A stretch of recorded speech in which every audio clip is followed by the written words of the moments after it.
Solo ya 4x400 meters mixed relay aba murana baswati nege Kaunti ya Homabay yanyarite ko banamba ibera ase chimbere chukurende ase chimbere cyo chimita chimivere nege timu ya Homabay yanyarite ko bage ko bwa chimbere cya story to teri bagali ya bene leo kwana no moro kyo monene bwe timu ye Kaunti ya Homabay makaine buna kengere na ndake na chengerete Kaunti ya ko libuya mona ase chimbere chiri chinyenge fate betoka bwate mibere menene mona chinsemo chiri chamabay ko bakonyere mona ase chimbere chu chinyenge takiteto randa ke chimbere chu enseme ya 200 meters ne nkwana ye kengere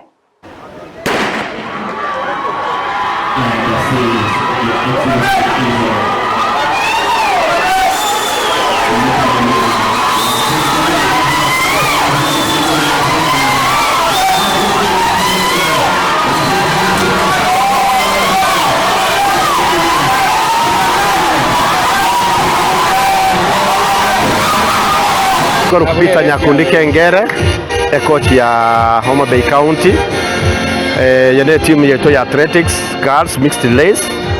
So we have taken portion 2, but remember we also took portion 1 in the 4x100 meters. So kwa hivyo wasichana wamejitahidi, the boys wamejaribu. Kumbuka Homabay imekuja juu katika hali ya athletics, sio vile ilikuwa kitambo.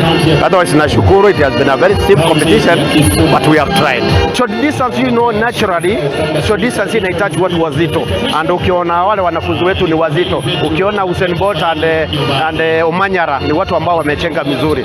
So that is also one technique as a coach when you are training. Now the light ones is for the long races. Unajua napumua mara moja amemaliza. So that is one advantage which we have over the other, like over Kisii and Nyamira.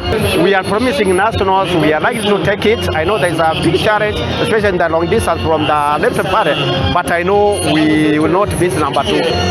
If that is the worst, but we are sure we are to take it. Watu wa Mombasa, Nairobi, those what we are around. My name is Lois. I'm from Alaro Primary School, and the race was good. It was a high competition. All the same, we tried, and we were planning to go to a national